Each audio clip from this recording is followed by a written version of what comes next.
a pretty incredible experience. Wow. There's always more to see.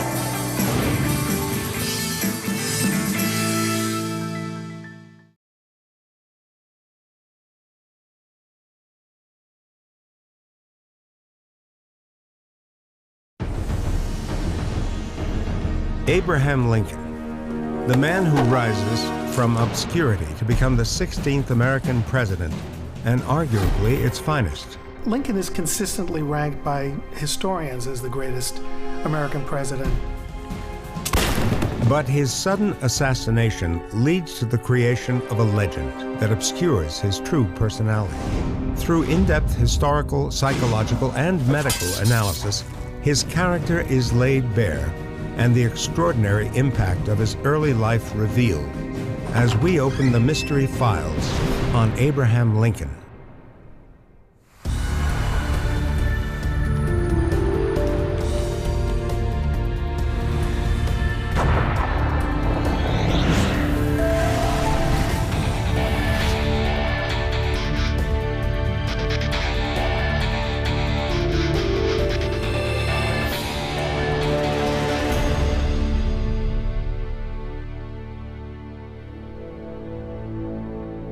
Just 5 months after he is elected president for the second time, Abraham Lincoln goes out to this theater to watch a play. It is April 14th, 1865, Good Friday. Almost 2 hours into the performance, John Wilkes Booth creeps into the presidential box and shoots Lincoln in the back of the head.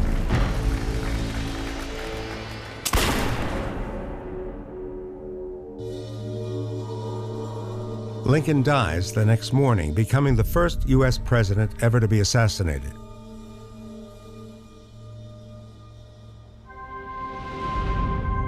Lincoln author Harold Holzer. On Easter Sunday, pulpits around the country are echoing with sermons comparing Lincoln to Jesus. He's died for the nation's sins. It creates the most powerful resonance that elevates Lincoln into a mythical, secular saint immediately. In Washington, D.C. sits the magnificent Lincoln Memorial, a vast structure in granite, marble, and limestone dedicated to this ultimate American icon. The man who emancipated the American black slaves, and who, by winning the Civil War, prevented the United States from breaking apart. James McPherson is one of the world's leading Lincoln scholars. Being assassinated when he was, in the moment of victory, made it possible to forget all of the criticism of him, the failures and the frustrations of the war years, and to see only the martyr. Lincoln's life becomes romanticized, and the complexities of his character and motivations are lost. Modern investigation, however, has uncovered a broader picture of this great leader, an often ruthless man driven to succeed in the traditions of the American dream, whose actions in later life stem from the poor beginnings from which he rose. Lincoln's first home is in Kentucky, on Sinking Spring Farm. He quite literally was born in a log cabin on the frontier to a family of self-sufficient dirt farmers. And his upbringing is basic. His education, extremely limited. He was always a little bit embarrassed about his lack of education. When Lincoln goes to Congress, he's given a questionnaire to fill out, listing his past achievements. And under the heading Education, he writes deficient. Sort of a joke, but I think it reveals a sense of regret that he had had barely a year's schooling. But experts believe he later turns what appears to be a disadvantaged childhood into a tool for success during his political campaigns. He said basically, I'm humble Abraham Lincoln. My politics are short and simple, like the old woman's dance. Just a great line. The reality, of course, is very different. No one who achieved what he achieved, who rose from the obscurity from which he rose, could have been as self-deprecating and humble as Abraham Lincoln professed to be. His artifice was to make fun of himself. It masked usefully the complexities of a brilliant mind. His drive and ambition will become the secret of Lincoln's success. And historians believe it comes from the very background Lincoln uses to hide it.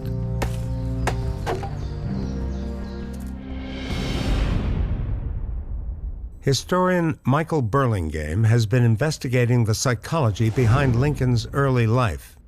Well, the origins of Lincoln's ambition, I think, are rooted in a sense of inferiority. That Lincoln was quite self-conscious about being a country bumpkin. He didn't want to be a farmer as his father was. He didn't want to be a carpenter as his father was. He didn't want to live in the rural areas as his father did. So his initial ambition was to leave that world. He achieves this through reading extensively. He was one of the great autodidacts when it came to education. He taught himself an astonishing amount. Through applying this acquired knowledge, he escapes his rural beginnings and enters politics.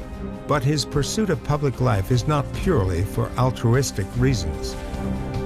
As Burlingame reveals, his motivations appear much more personal. His ambition, I think, at that time was not so much focused on a particular ideology, but it was just winning popularity.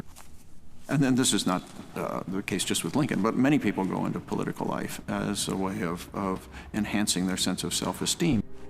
Lincoln's first political triumph comes early. At the age of 25, he is elected to the Illinois State Legislature in 1834, and he goes on to run a successful legal practice as well. But 25 years before becoming president, this young Lincoln was far from a statesman. The most unattractive quality in Lincoln that I've discovered is a tendency on his part as a young man, as a young politician, to engage in cruelty. That is, frontier politics, as it was practiced in his day, involved a great deal of personal ridicule and sarcasm. In his 20s and his 30s, he tended to be a low-road politician. Lincoln uses his quick-wittedness and humor to caricature his opponents, causing hilarity and embarrassment in equal measure.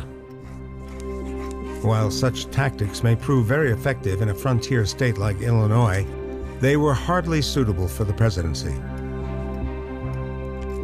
At some point in his adult life, Lincoln clearly changes.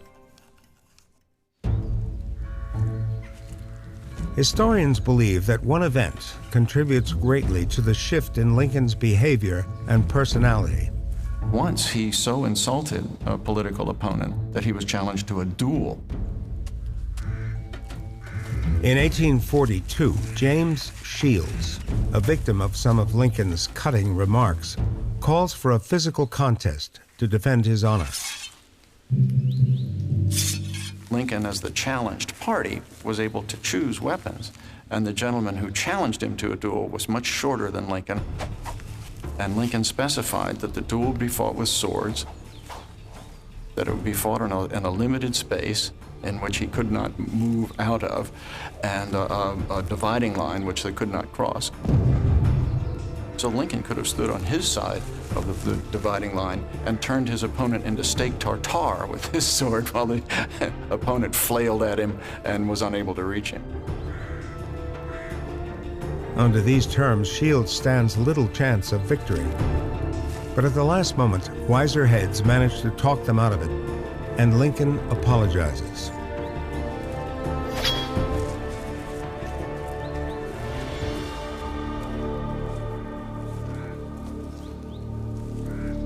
The incident leaves a lasting impression. I think Lincoln learned something from that. I think Lincoln recognized that he needed to be more responsible in his dealings with political opponents And that was an experience that led him to greater maturity in his public and I think probably to some degree in his private life as well. In the aftermath of the duel incident, Lincoln undergoes a period of great personal growth. At the age of 40, he leaves mainstream politics for 5 years. During that period, which seems on the surface of it to be very uneventful, beneath the surface, Lincoln went through a tremendous period of psychological growth and became a high-road statesman rather than a low-road political hack. His return to politics and the reasons behind that comeback again reveal the deep-rooted effect his early life has on his political and personal viewpoints. And what brought him back in 1854 was the Kansas-Nebraska Act. The U.S. Congress passes an act that recognizes the new territories of Kansas and Nebraska. It also allows settlers in these regions to choose whether or not to own slaves. Lincoln feels compelled to step back into politics.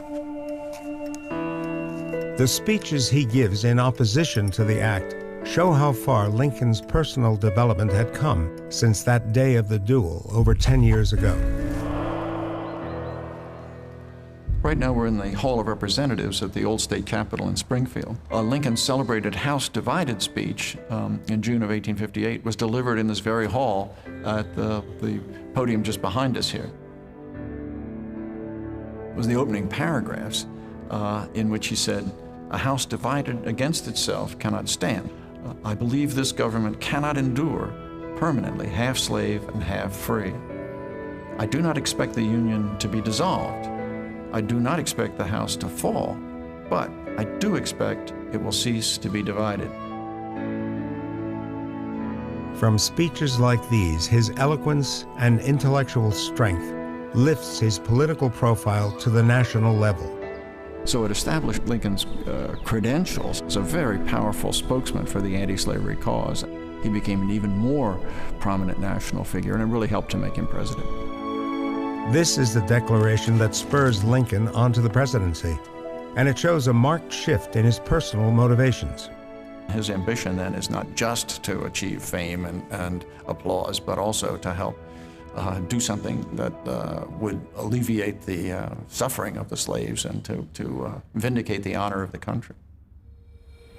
Through extensive research, Burlingame has uncovered what he believes is the root of Lincoln's anti-slavery position. In his speeches, he emphasized not so much the traditional arguments that abolitionists made. Instead, he emphasizes again and again and again that it's an outrage that somebody goes out and works in the hot sun all day and somebody else derives all the profits. Again, it appears Lincoln's early experiences in life are shaping his future actions. I connected that with the way he was treated by his father. When Lincoln was a young man, an adolescent, his father would rent him out to neighbors, and he would dig up stumps and chop down trees and do other really backbreaking farm work, and he might make 25 cents a day. The law stated the earnings of any child under the age of 21 belonged to the child's father. I think Lincoln deeply resented the fact that he was yanked out of school and forced by his father to go and work for others, and that he unconsciously then identified himself with the slaves and identified his father with the slaveholders. Lincoln's anti-slavery stance also reflects what he has personally achieved in rising from his humble beginnings.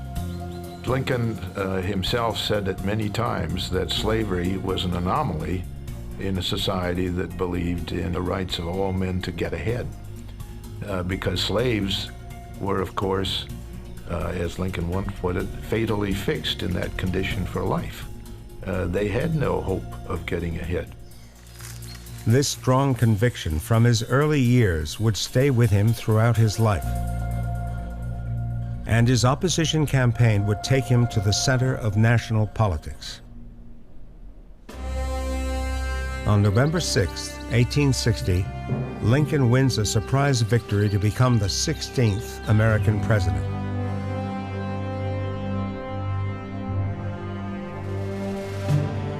His support comes entirely from the slave-free states of the North. The states in the South rely on slavery, and many do not even put his name on the ballot paper.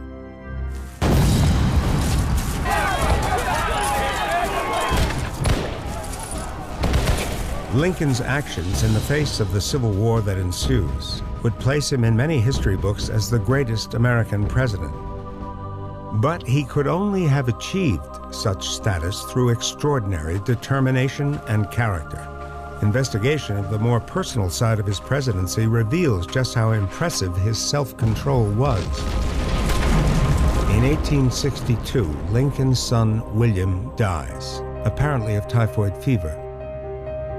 It throws Lincoln into a depression, a condition that had plagued his earlier years. Well, Lincoln's depressions were, on 2 occasions, extremely severe. When his sweetheart dies, Anne Rutledge, Lincoln goes into a profound depression, and his friends are worried that he would kill himself.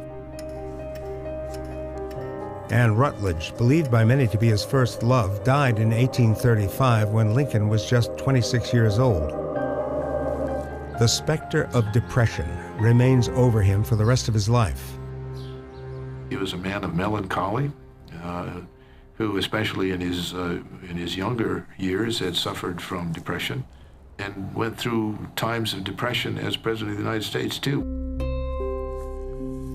Combating such a condition is difficult, but recent evidence suggests Lincoln is compounding the problem in the early stages of his presidency.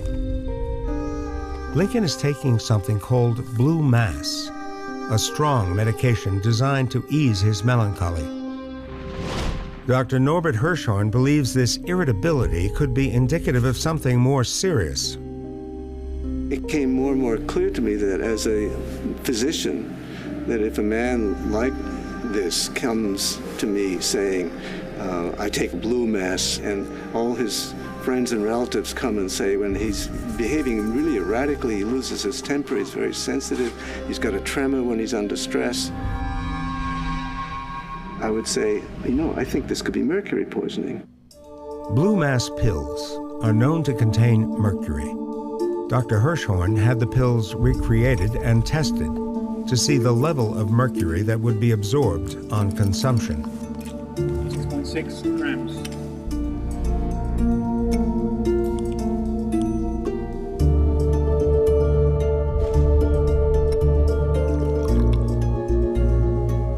Today, mercury is known to be a highly toxic substance and is handled with great care, but in the 19th century, it is regularly used in medication.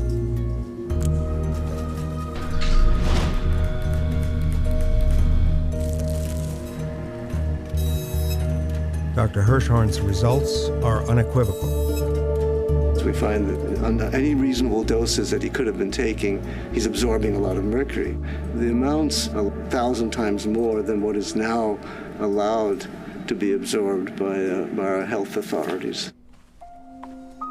When he is elected president, Lincoln is slowly poisoning himself. However, after 5 months in office, he appears to recognize the side effects and stops. His partner, John Stewart, his ex-law partner, John Stewart, says later on that Lincoln told him that he stopped the pills because they made him cross. It shows his great determination. The striking thing about Lincoln as president is not that he was psychologically wounded or debilitated by his tendency toward depression. The remarkable thing is the psychological strength that he manifested during that period. The ability to examine, learn, adapt, and grow characterizes Lincoln throughout his life and marks him out for greatness. In his early political career, Lincoln stands against racial equality. I mean, he doesn't really know any people of color in Springfield, Illinois. He says, do I believe that blacks should serve on juries? No. Do I believe that they should vote? No.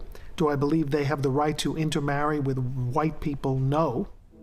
But once president, his experiences of the black community changes.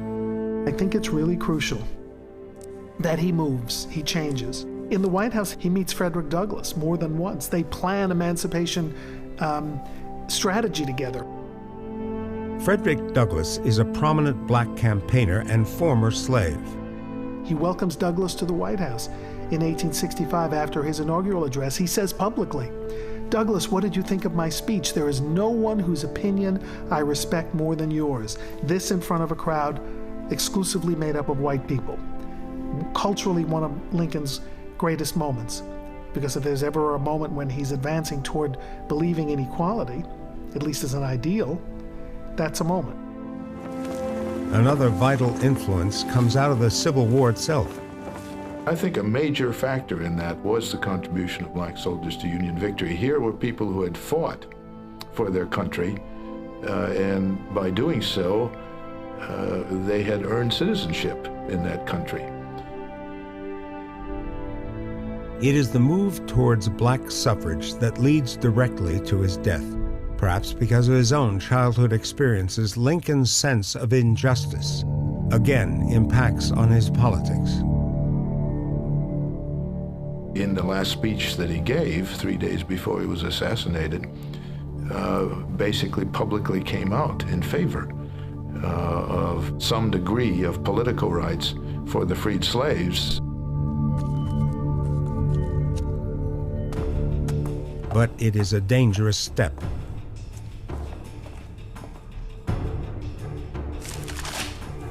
There was one member of the audience in 1865 on that April 11th day who did appreciate the importance of that speech, and that was a young actor named John Wilkes Booth, who, upon hearing Lincoln endorse black suffrage, at least limited black suffrage, turned to his companions and said, "That means nigger citizenship. That's the last speech he's ever going to give. By God, I'm going to run him through." And 3 days later, he shot Lincoln.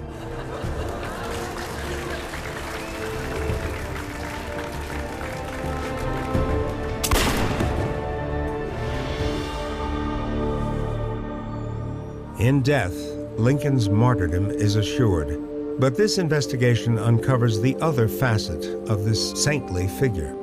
His personality had more than one side and was quite complex, but I think that makes him all the more interesting, makes him all the greater.